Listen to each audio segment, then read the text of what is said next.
Hello, Namaskar and good evening. Welcome to NCRT's live interactive session. This is Simran Singh. And viewers, you are all watching us on PM eVidya channel number 6 to 12. You can also connect with us through our YouTube channel that you all know, it's NCRT Official. So regularly, on regular basis, we come up with our special sessions, that is Sahyog, for all our viewers at this particular time, that is still 5 to 5:30 p.m. That is guidance for mental well-being and psychosocial support for all the students, viewers, everyone whosoever is watching our sessions. So here under our Sahyog sessions, we come up with certain significant and important topics for children as well, and also for parents and teachers. So I hope this particular session turns out really productive for all our viewers. Here we are going to discuss about preventive measures for the teenagers from abusive environment. We all know that a teenager's adolescence is quite a vulnerable stage. So here we need to be more careful about what is happening in our surroundings.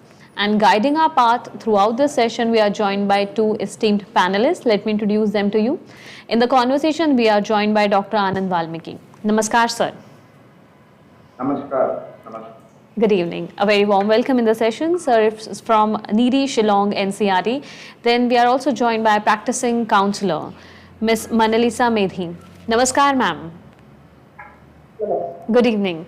A very warm welcome in the session to both our experts.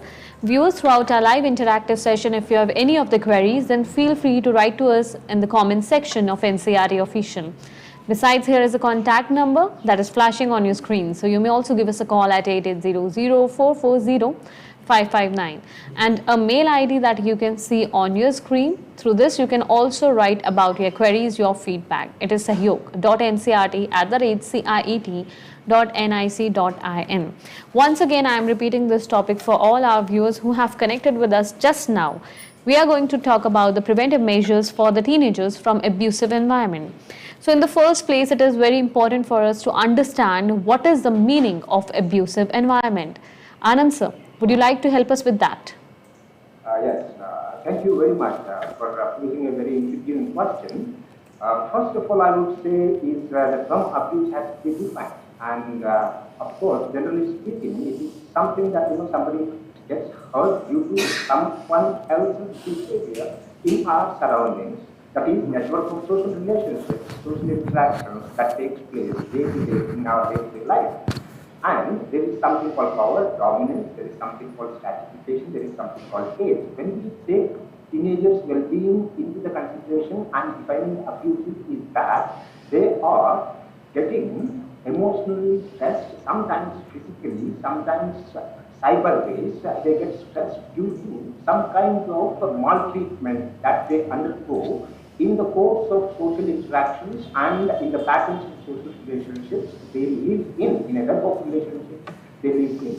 Therefore, abusive environment can be defined as something where there is a kind of withdrawal from the child, and child becomes adamant or in the spectrum of any kind of maladjustment with the surroundings, be it in the classroom, be it with the peer group, be it with parents, be it with community or neighborhood or with the social media or anything. Child becomes a little bit agitated and enters into some kind of zone which we call it as culture of silence, or will become very aggressive. Therefore, social environment plays a major role the teenagers' well-being. Therefore, we have chosen the topic, this preventive measures of abusive environment. Say, for example, in schools or in the houses, a child gets slapped. If a child speaks too much or is excited about anything, child gets silenced. All these things are also some sort of abuse that child undergoes rather than expressing himself or herself freely, so that his creativity, his energy is very well paralyzed. These channels will get blocked because of abusive environment. Thank you. Thank you so much, sir, for describing in detail to all our viewers about what is abusive environment. Can I go to next slide? Sorry? Can I go to next slide? Yeah. Generally, abusive environment is an umbrella term that everybody should understand. That encompasses a vast variety of behaviors and people including verbal, non-verbal, physical abuse by parents towards children, verbal, non-verbal, physical, emotional abuse by teachers towards children, peer group towards child, man towards woman, woman towards man, violence by adults towards elderly people. All these things keep happening in our neighborhood and the community. Today, we are focusing on teenagers that go through the abuse in such a social structure, which has paramount and similarly effect on teens, probably for entire life. And in the next slide, I'm going to tell you, I'm just going to tell you that sociological perspective, abusing one culture may not be abusing another culture because the scale of moral judgment keeps changing in terms of social relativism in our sociological perspective. The term abuse can keep changing from one culture to other culture, one neighborhood to other neighborhood. However, it aims to cut, abuse aims to cut our individual self from the family, friends, or community, or from the studies, and so on and so forth, and in their education. Thank you. Thank you, sir. May we proceed ahead? Thank you for expressing in detail about the abusive behavior, the abusive environment, and describing it so easily to our viewers. But what are the causes of abusive behavior? Manalisa ma'am, please inform our viewers about that. Yes, ma'am.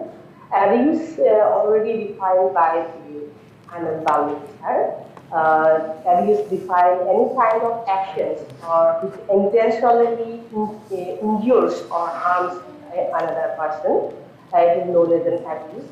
And there are various causes of abuse in environment. And firstly, we see that if the parents of the child or the teenagers is abusive themselves in a period by his own parents, by the other family members, then there is a chance that the child may be abused in their own time, and the parents may continue this tradition sometimes.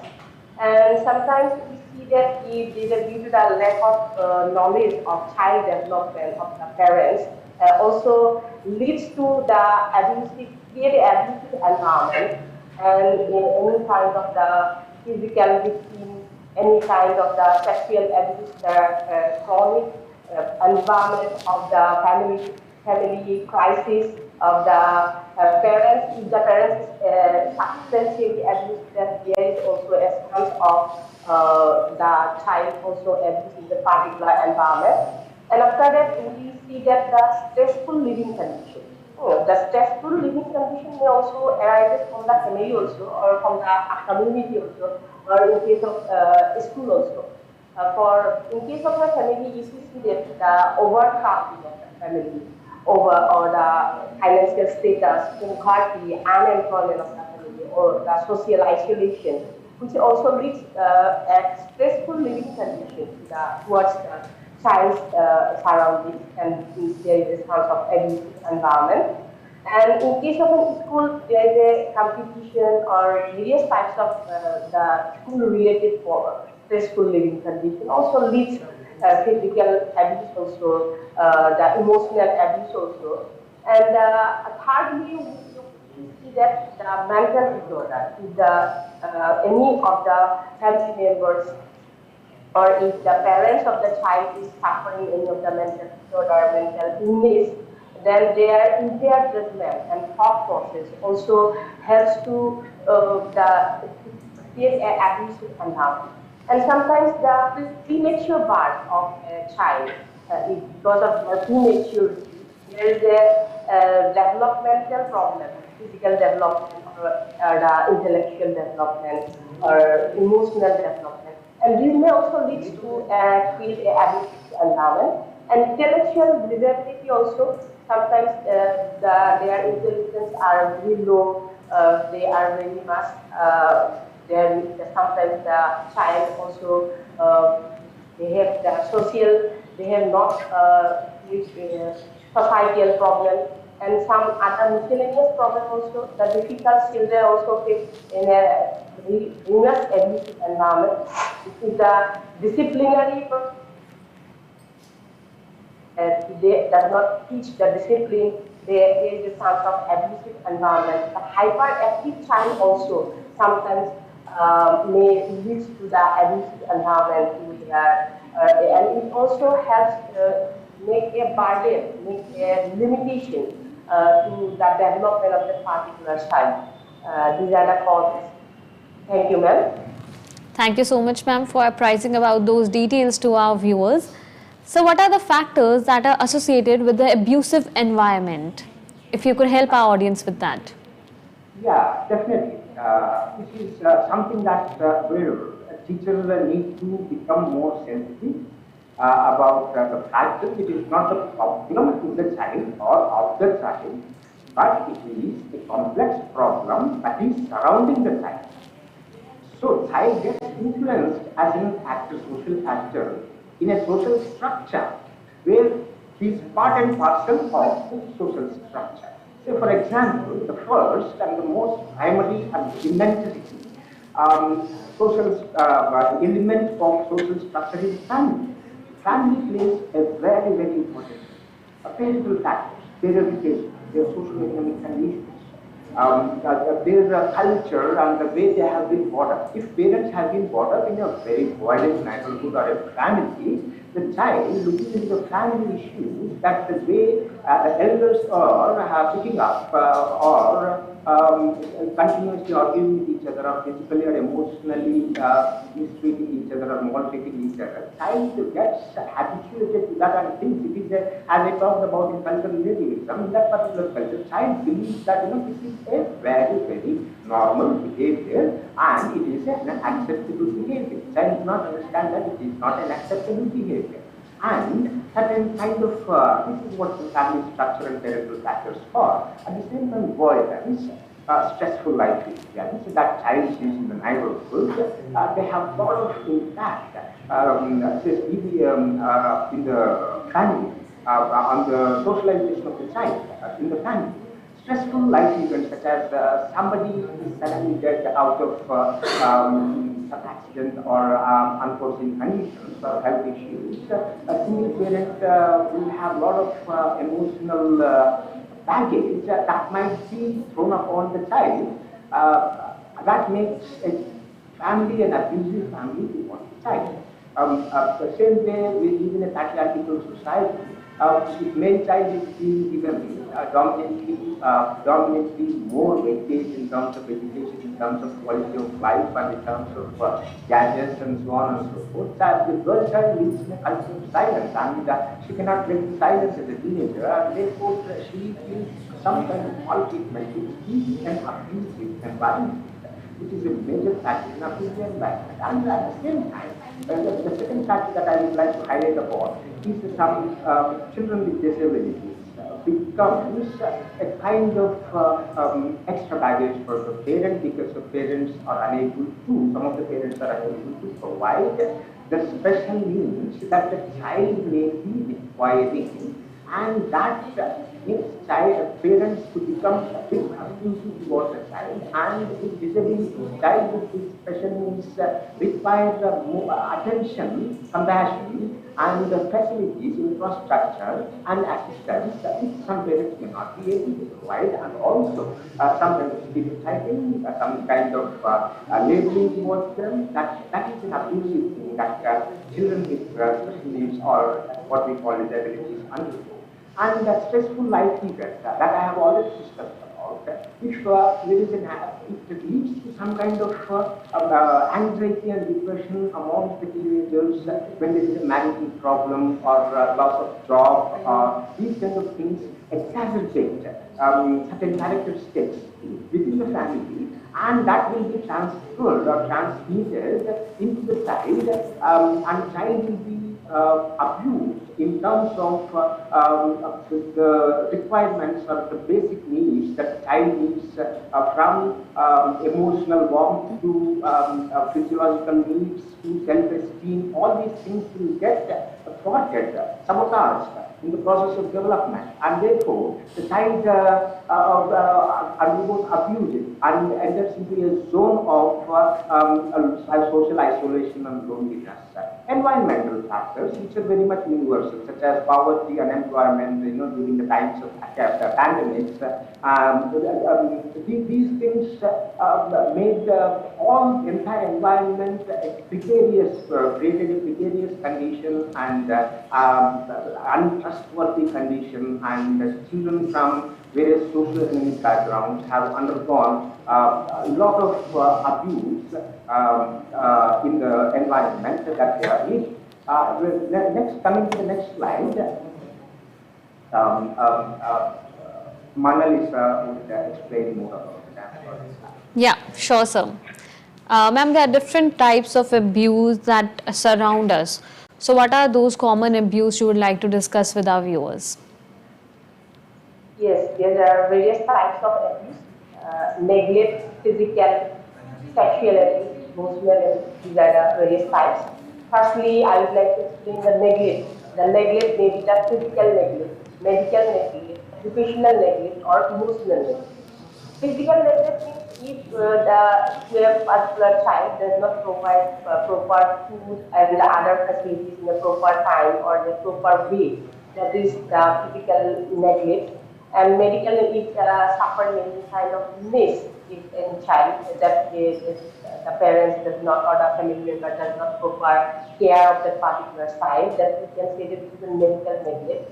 And educational neglect does not give the family members or the parents or sometimes the schools also does not help that child to educate or to provide the educational facility. Then this also leads to the educational negligence.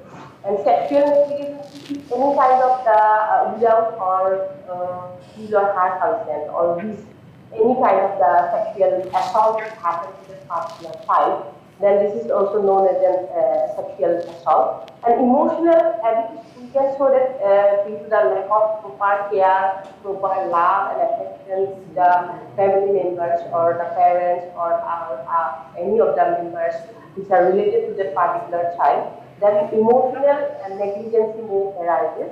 And according to a study of American Humane Association, neglect was associated with 56% of the child's death. This was a research report. And that is why neglect is also one of the type of abuse. Secondly, the physical abuse. Physical abuse may be happened by kicking, beating, or burning, harming to a child. If we see that if a child is suffering any kind of physical abuse, then there are some symptoms. We see some symptoms. Sometimes they are very much aggressive. They are very much abusive. They bullying the other child also. They are unable to concentrate in a proper manner, having temper and behaving very thoughtlessly, and they lying, they screaming. Yeah, these are the various types of symptoms we see in case of a child if he is or she is physically abused. And next, the sexual abuse. Sexual abuse is not only by the outsiders, sometimes it also happens to a particular family also. The family members or the relatives of the particular family or the schools or the daycare centers, they are also a source of sexual abuse. And if we see a survey report by the Ministry of Women and Child Development, so that 53% of the children in India have sexually assaulted. This is the data which are provided by the Ministry of Women and Child. And sexually abuse means sex which is done with or without the consent of the teenagers. And sexual abuse is committed within the family, outside the family also. And in case of a sexual abuse, if we see some symptoms also, the suddenly behave in a different manner, think they very badly think, and they not look after themselves. They are not able to sleep properly. They may be fearful, and they take the sometimes they take the profession of prostitution also, and they use the drugs, and sometimes the eating disorder also happens in a particular child. And in case of an emotional abuse, if any verbally or non-verbally insulted, rebuke or punish the child, then they feel very small, they feel very worthless. Emotional abuse is very much important. And if we always care to the emotional abuse, then there is various types of emotional abuse. If you rebuke that particular child, if you punish by not only by the family but by the school authority also, they will very much emotionally abused. And in case of an emotionally abused child, some symptoms we see, they learn to walk, they talk slowly, they take a very long time to develop their speech, and they are very much passive, and they have a feeding problem also, and they grow very slowly, and they are sometimes over friendly with the strangers also. These are the various symptoms we have seen in case of emotionally abused children. Over to you, ma'am. Yeah, thank you for sharing that significant information. In the conversation, we are left by the last 4 minutes, so I request our experts to be precise as we are discussing about different types of abuse, be it physical, emotional, neglect. So, in this particular case, what is the role of teachers and counselors, how they could come to the rescue of a neglected child? Sir.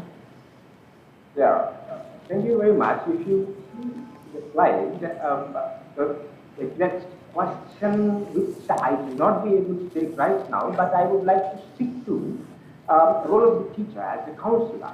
What exactly a teacher will have to do when she or he steps into the role of the counselor. Both teacher and counselor have the role of counseling.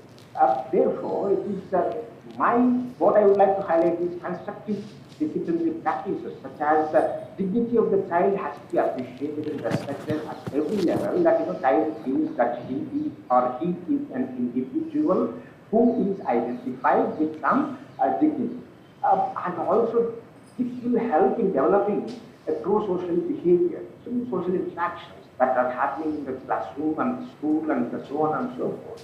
And a kind of self-discipline has to be induced through the school culture, where the norms, values, and the rules, regulations, and the mission and the vision of the school will have to be internalized and indoctrinated among the children, which will eventually evolve their character.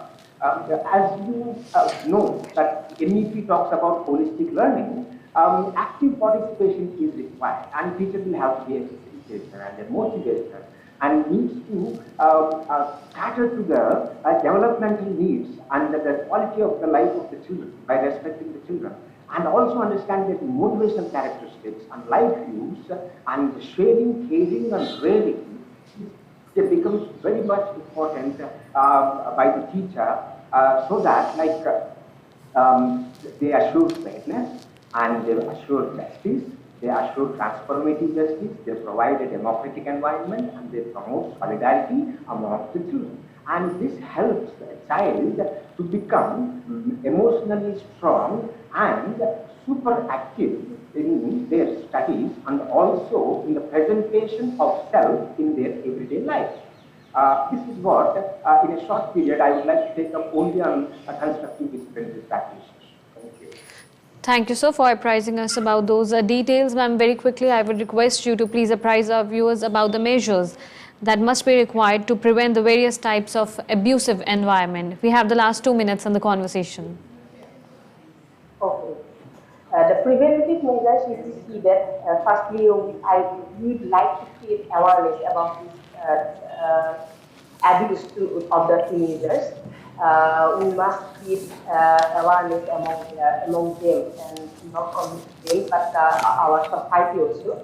And secondly, I would like to say that always try to learn the children or the teenagers to just say no if any kind of situation arises, just say no. Second, thirdly, I would like to say the law is there. Ma'am, kindly pardon me for interrupting in between, but we are not left by much time. I request you to please conclude your words. Yes, thank you so much. Thank you so much, ma'am, and thank you so much, sirs, for being a part of this conversation, apprising our viewers about the preventive measures, the actual meaning of abuse, be it the different kinds of abuse that people, mostly children, come across in their lives and sometimes on a daily basis. So it is very important to learn to say no. Thank you once again to both the speakers. Thank you, Anand sir, and thank you, Manalisa madam.